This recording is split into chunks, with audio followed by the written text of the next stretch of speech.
Ruslan.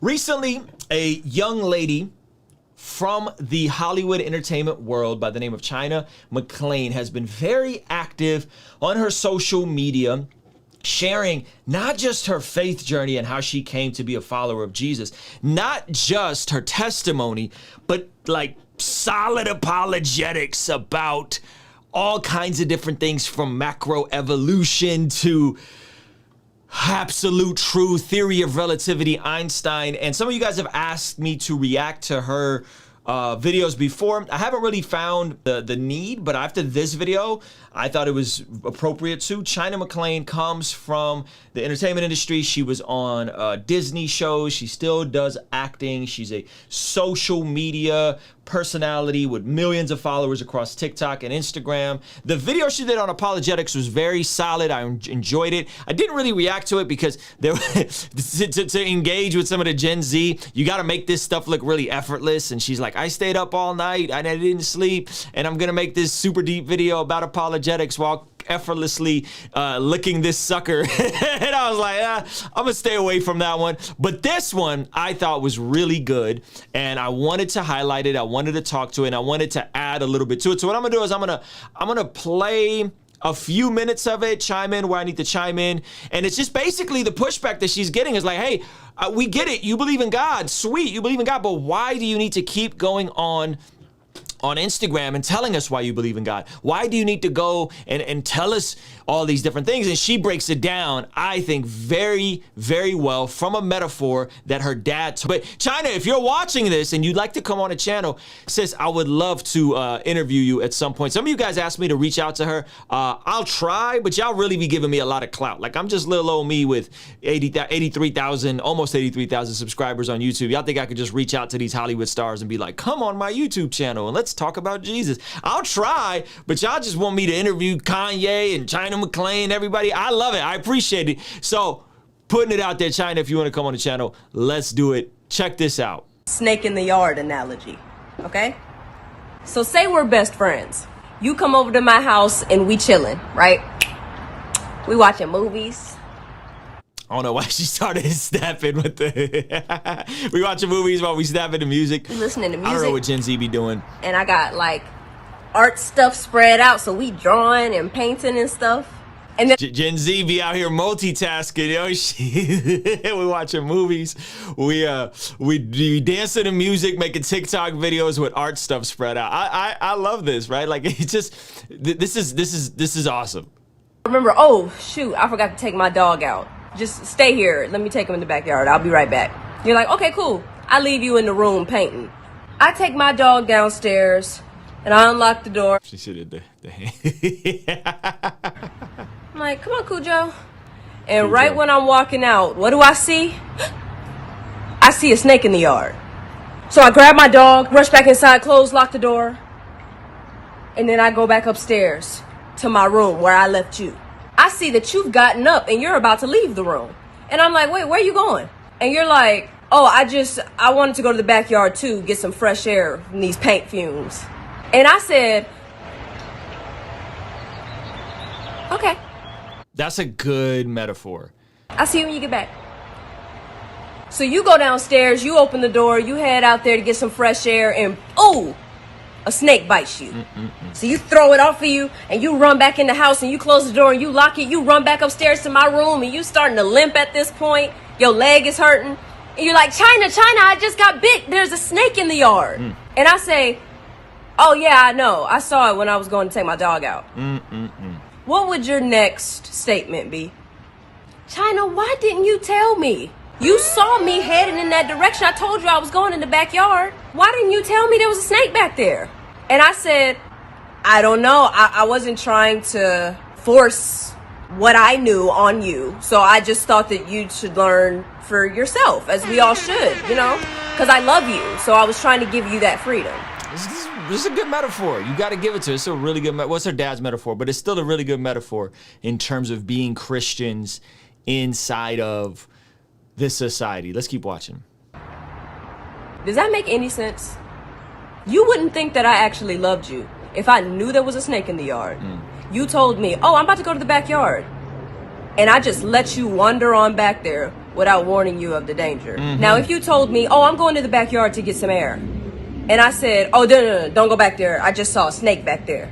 Would giving you that information be forcing something down your throat? It's a good question.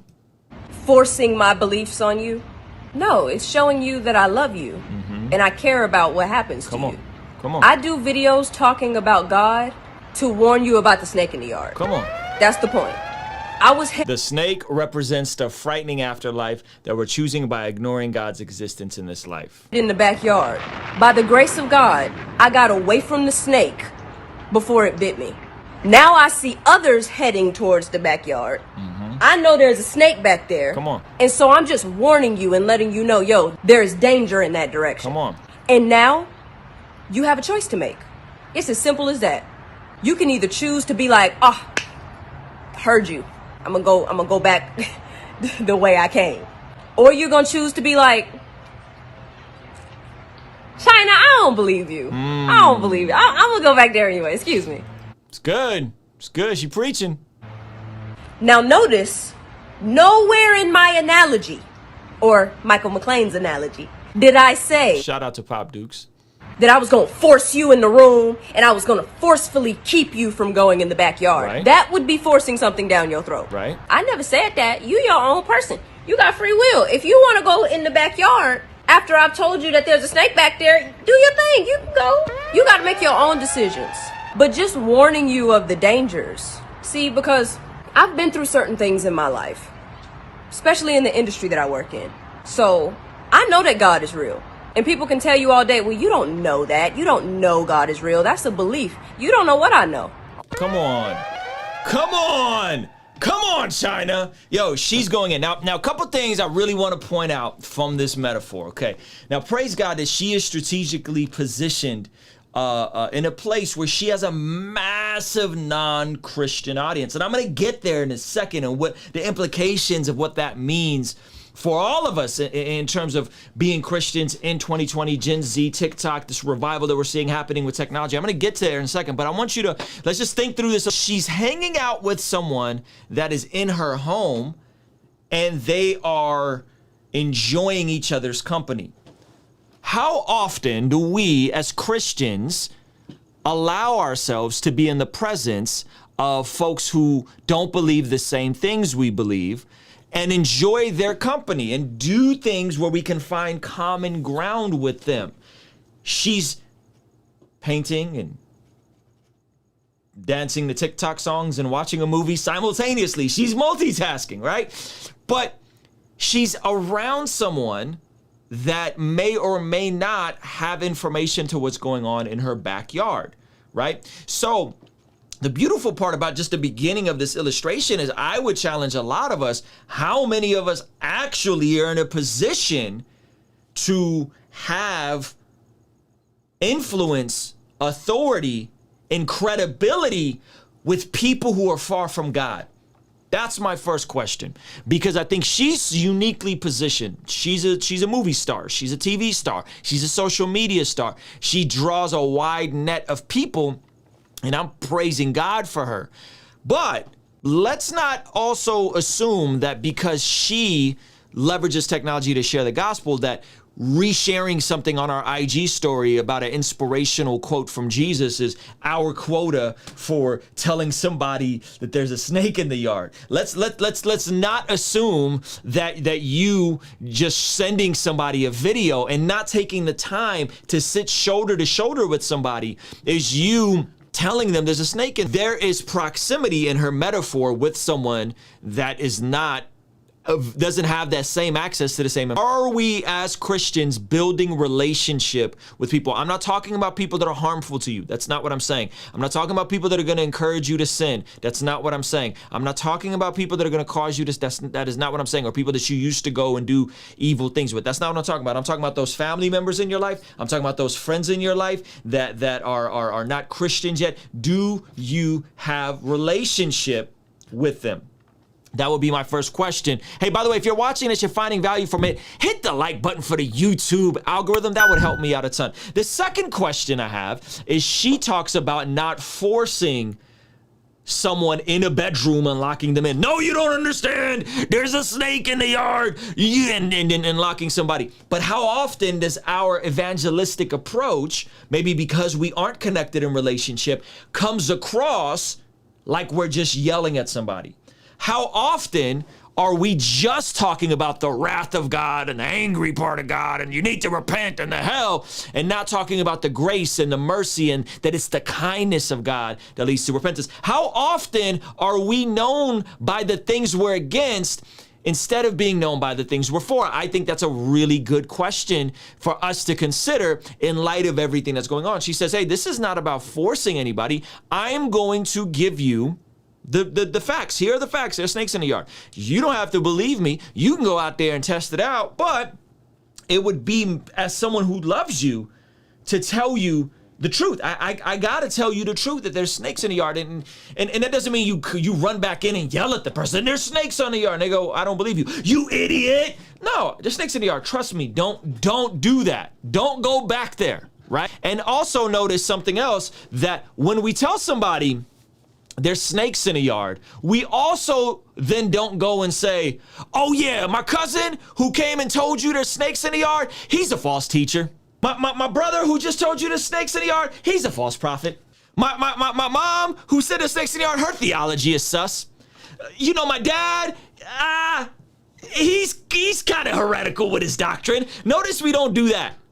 We just say, hey, listen, there's snakes in the yard. We don't then go and bash other people who are trying to tell other people that there's snakes in the yard. We just say, hey, there's snakes in the yard. Be careful. Don't go back there. Turn around. Change your mind. It's not a good time.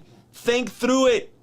I love it. I love the metaphor. I love the analogy. And I think it has way more implications. And if we just look at the metaphor and take it to its logical conclusion, there's a lot we could extract from it. Are we in relationship? Are we in proximity with people who are far from God? Do you have any influence with anybody that's far from God? Again, she's a movie star. She's a social media influencer, right? 2, are we communicating things in a way that's receivable and not just yelling and trying to shut people in rooms and tell them they're idiots, and right? And are we also then slandering, attacking, and addressing all the other people who maybe we disagree with on some things, but they're also trying to help and tell people that there's snakes in ours? Those are my 3 questions for you guys. So I want you to answer that in the comment section. And further, are you hopeful when you see someone like China McClain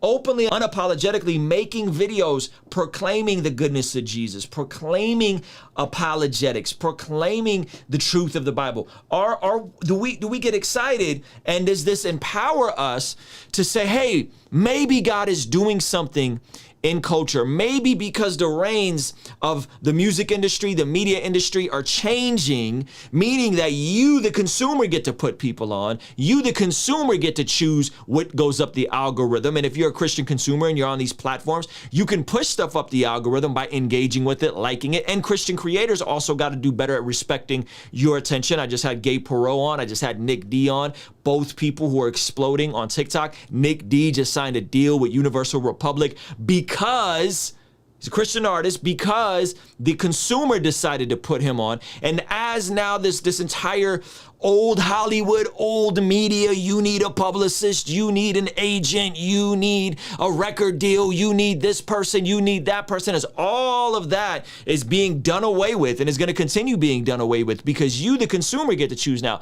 Does that inspire you and empower you to say, hey, not only am I going to engage and share this content that's valuable to me, but maybe I'm going to be more bold in sharing my faith. Maybe this is a great conversation starter. When I was looking at her videos, I saw all kinds of friends of mine on Instagram that liked them that weren't Christian. And I said, oh, what a great way to start this conversation.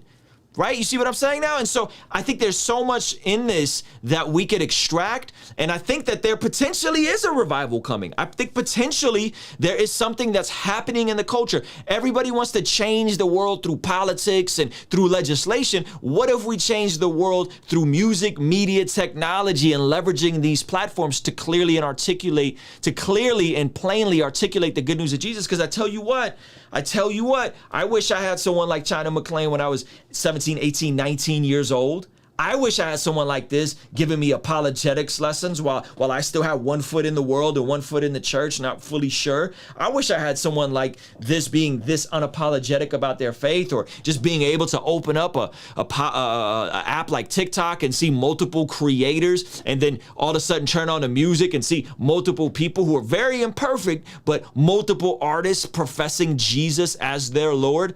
I would have loved to see this when I was their age. Right? And so I think Gen Z guys, y'all sleeping on Gen Z, and we can laugh and we can crack jokes and we can say, you know, they're multitasking and all that kind of stuff. But I think this generation is gonna grow up and be completely different than some of the entitlement we see from the millennials, some of the jadedness, and I can't get ahead, and the system is rigged, and the world doesn't like Christians, and that, right? I think you're gonna see this next generation grow up with just a different framework, man. So hopefully this is encouraging to you guys. I really do want to hear from you guys in the comment section. Let me know what y'all think. Kingstream Entertainment. Ruslan. Hey, thank you so much for making it till the end of this video. If you found it valuable, please consider giving it a like and subscribing. You can check out one of the other videos related to this that'll be over here. Now, I gotta tell you about a free training I have for anyone that is an entrepreneur, a creative, an artist, but maybe you are unsure on how to find your voice, how to find your niche. I have a free training in the description of this video. Check it out. Once again, thank you so much for watching. I appreciate you, and I will see you on the next video.